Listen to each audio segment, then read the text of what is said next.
Hello and welcome back. आज के video में हम ये देखेंगे कि एक बहुत ही क्रिटिकल बिजनेस कैलकुलेशन जिसका नाम है growth over last year for anything, for sales, for units, for any calculation, वो पावर बीआई में कैसे करते हैं। Let's start.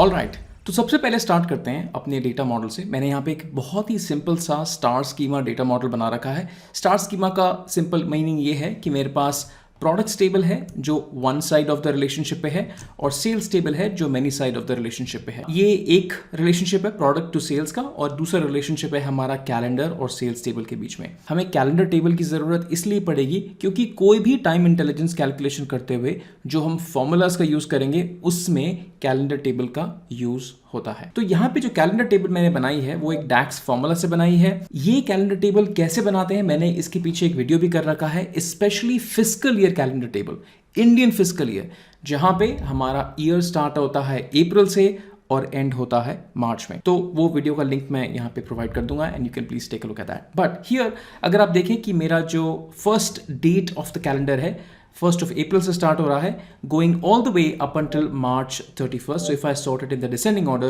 you're going to see that this is March 31st, 2013. और इसके बीच में फिजिकल मंथ इंडेक्स है, क्वार्टर है, ईयर है और एक मंथ कॉलम है। अगर आप चाहें तो यही डैक्स कोड कॉपी करके अपना कैलेंडर टेबल भी बना सकते हैं। Nevertheless, coming back to the model, तो ये हमारे पास मॉडल है, हमारे पास सेल्स टेबल है, प्रोडक्ट्स टेबल है और कैलेंडर टेबल है।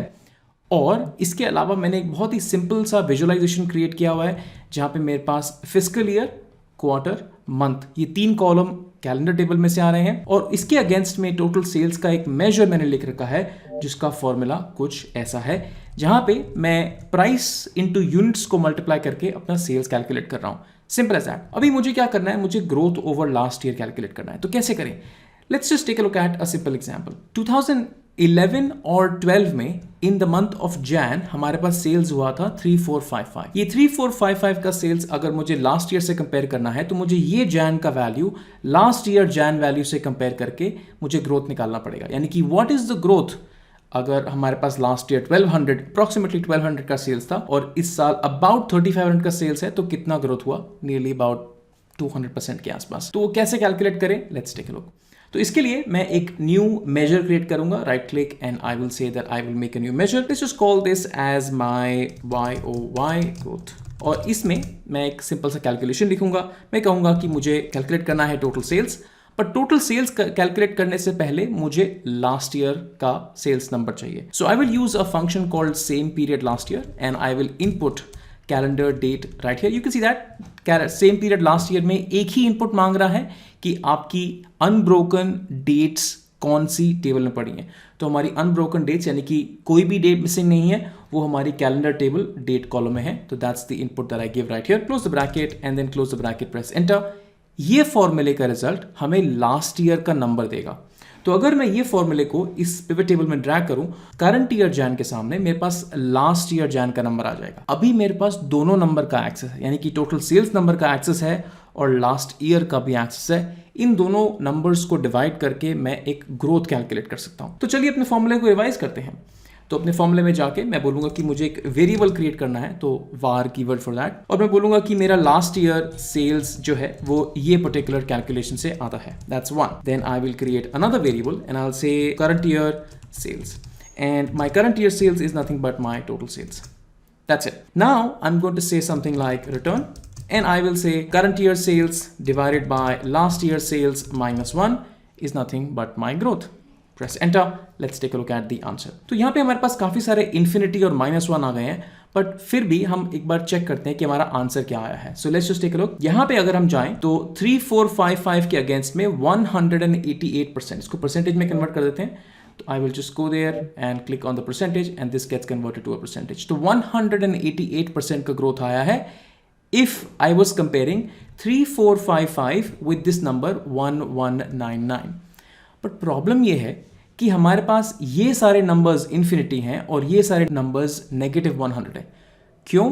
क्योंकि हमें ग्रोथ कैलकुलेट करने के लिए दोनों नंबर की जरूरत है, करंट ईयर नंबर की भी जरूरत है और लास्ट ईयर नंबर की भी जरूरत है। तो obviously we can't display the calculation like this, हमें इस कैलकुलेशन को मॉडिफाई करना पड़ेगा।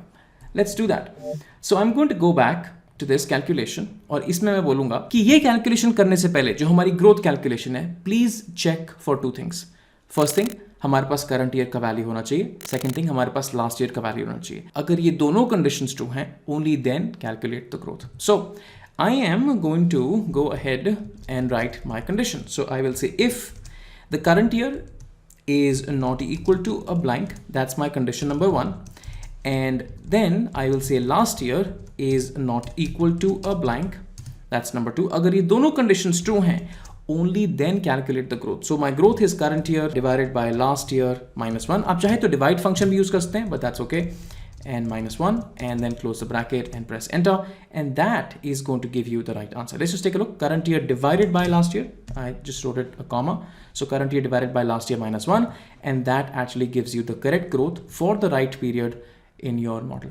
अभी इसमें एक बहुत इंपॉर्टेंट चीज देखने वाली ये है कि ये जो ग्रोथ कैलकुलेशन है, ये किसी भी डिमेंशन से फिल्टर होके आपको करेक्ट आंसर देगा. फॉर इंस्टेंस, अगर मैं अपने पिवट टेबल को चेंज करता हूं and I will say that मुझे physical year quarter wise growth नहीं देखना, लेट्स से मुझे क्वार्टर वाइज बाय प्रोडक्ट देखना है, तो I can just get the product inside of the table and the name of the product, and now I have been able to calculate the growth for every single product for every single quarter. Let's just put quarters in the columns right here, and now you can see that हमारे पास quarterly growth आ गया है. If I just expand this table, that's nice. So अगर आप देखें Q4 में हमारे पास 10 ml hair repair cream का जो सेल्स था, इसका हमारे पास सेल्स था 2175. This was in Q4.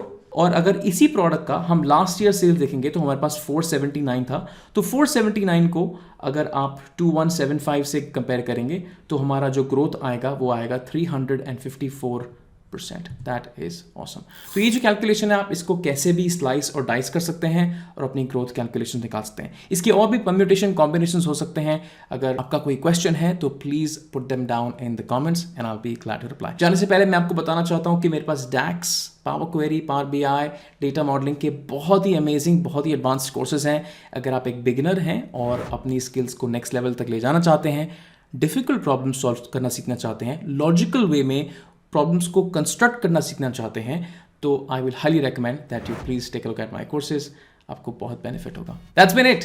Thanks so much इस वीडियो को देखने के लिए, और मैं आपसे नए वीडियो में मिलता हूँ. बाय.